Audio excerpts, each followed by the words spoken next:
Pag-usapan natin ang Multiple Intelligences by Howard Gardner. First question, bakit ba yan sir tinawag na multiple intelligences? Bakit kaya may term na multiple intelligences? O bakit kaya hindi na lang tinawag niyang types of intelligence? Diba? Kasi diba mga types lang naman yun, di ba po? So bakit kaya ginamit niya yung term na multiple intelligences? Simple lang, ganito yun. Ano? Kasi pag sinabi natin multiple, more than two or two or more. Kasi ang paniniwala ni Howard Gardner, at least two ang intelligence ng tao. So ibig sabihin, hindi pwedeng isa lang intelligence mo. Diba? Kaya nga sinasabing walang taong bobo. Lahat may talino. Kasi marami kang intelligences. Number 2, ang paniniwala niya, possible daw na lahat ng intelligences meron ka. Ano po? Diba siyam ang intelligences? Tama. So naniniwala si Howard Gardner na lahat daw ng siyam na yon is meron ka. Kaya lang, may mga intelligence na more dominant. So yun talagang magaling ka, nakikita sa'yo. Pero meron namang less dominant. Ito yung hindi ka masyadong magaling, pero still may capability ka pa rin. That's why, for example niyan, merong mga tao na magagaling sa linguistics, sa verbal, pero hindi masyadong magaling sa math. Tama? Pero it doesn't necessarily mean na wala kang capability sa math. Ano, marunong ka pa rin sa math. Or for example, 1 plus 1. Diba? 2 times 2, o 4. Diba? Another example, merong mga tao na magagaling sa sports, bodily kinesthetic, pero hindi masyadong magaling sa music. So pero it doesn't necessarily mean na wala kang musical intelligence. Meron ka pa rin. It's just that less dominant. O kaya nga, di ba, for example, kapag nasa banyo, di ba, nakanta ka pa rin. Sa video okay, di ba, sa karaoke, nakanta ka pa rin, di ba? So ang paniniwala ni Howard Gardner, ang multiple intelligences ay parang spectrum. Ano po, lahat yan meron ka. It's just that meron mga more dominant at meron mga less dominant. So, ang challenge sa mga teachers ay paano natin i-maximize ang intelligences ng bata. Ano po? So, i-capitalize natin ang mga more dominant na intelligence sa bata at i-improve natin ano yung mga less dominant na intelligence sa bata. Because every child is special. So, lahat ng bata mayroong talino. So, ang challenge atin ay paano natin mapapalabas ang full potential ng bata with the use of multiple intelligences. Sige, pag-usapan natin ang 9 multiple intelligences. Ano po? So, sasabihin ko lang yung mga board exam questions na lumabas na sa board exam. Ano? Ito. Student A has a green thumb. So, kung yung estudyante daw merong green thumb, anong intelligence yon? Ang sagot ay naturalistic intelligence. Kasi pag sinabi natin green thumb, it's an idiomatic expression na ang ibig sabihin ay magaling magtanim, magaling mag-garden, nakakapagpatubo ng halaman. Ano po? So, ibig sabihin, kung something about environment, so ang sagot dun ay naturalistic intelligence. Kapag tinanong din, kapag yung career ng bata more on biologist, farmers, environmentalist, anong intelligence yon? Ang sagot pa rin ay naturalistic intelligence. So, ito naman, ano po? So, si Dr. Jose Rizal ay isang polyglot. Kapag sinabi nating polyglot, he is able to speak 22 languages. O kung kaya niya magsalita ng 22 lingwahe, anong intelligence meron si Dr. Jose Rizal? Ang sagot ay linguistic intelligence. At kapag naman tinanong, kapag naman yung tao, ang career niya more on writers, more on poets, more on lawmakers and public speakers, ang sagot pa rin ay linguistic intelligence. O next question, di ba may mga kaklase tayo na pag nakita pa lang yung equation sa board, alam na kagad ang sagot sa math? Sana all! O question, anong intelligence meron sila? Ang sagot ay logical, mathematical intelligence. Samantalang tayo, di ba? Hirap na tayo mag-aral, di pa rin pumapasok yung mga pinag-aralan natin sa math.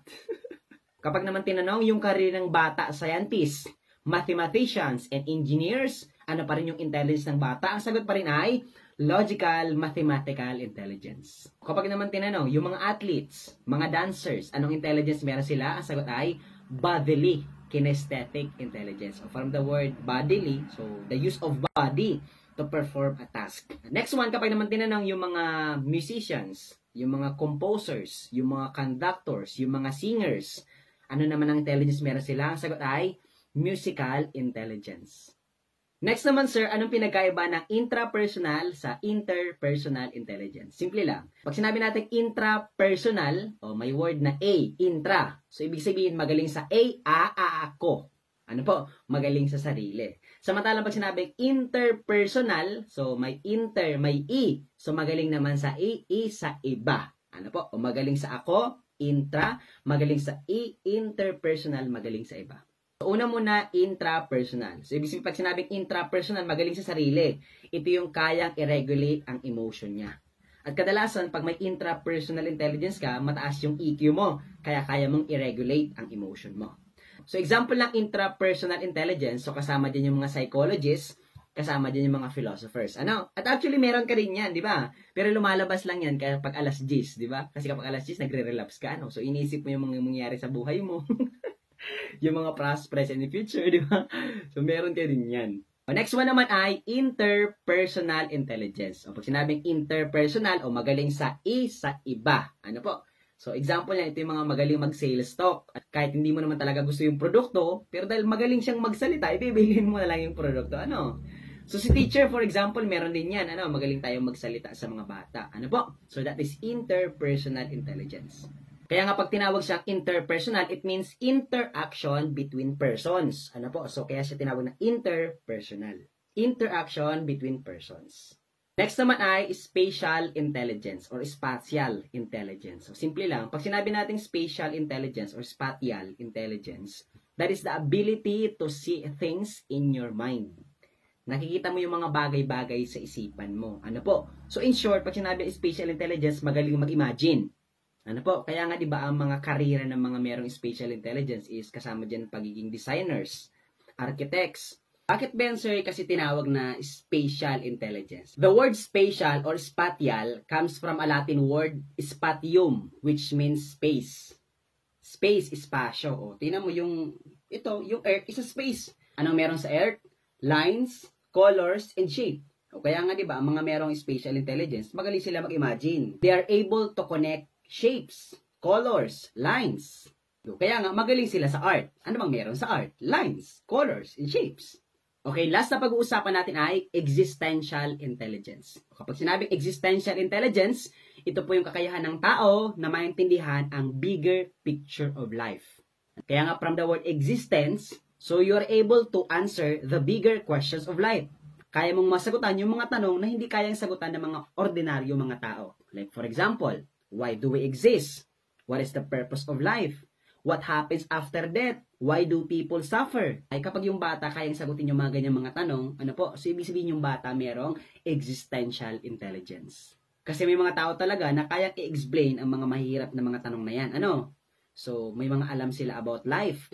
So what happens after death? Example ng mga taong may existential intelligence, kasama din yung mga philosophers. Kasama din yung mga theologians na nag-aaral ng theology. Ngayon naman, anong pwedeng matutunan natin sa Multiple Intelligences by Howard Gardner? Simple lang. Ang gusto niyang sabihin, lahat ng intelligence meron tayo. Lahat ng 9 types meron tayo. Kaya lang, it vary in amounts. Ano? Iba-iba tayo. Kaya meron mga tao na dominante ang isang intelligence, nakikita talaga sa kanya, magaling talaga sa kanya, pero meron naman siya intelligence na hindi masyadong dominante. Ano po?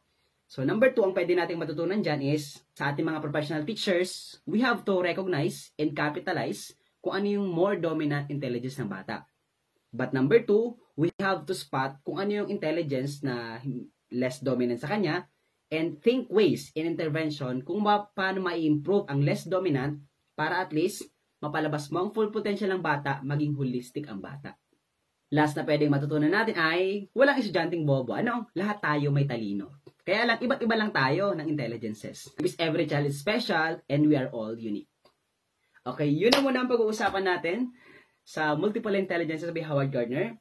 Sana po natuto ka sa discussion ni Senestor at kung nakaabot ka sa parte ng video ito, paki-like naman ang video and paki-share and paki-comment naman kung taga saan ka para alam natin kung hanggang saan ang na-reach ng video ito. Yun lang. Thank you very much everyone and God bless. Bye-bye!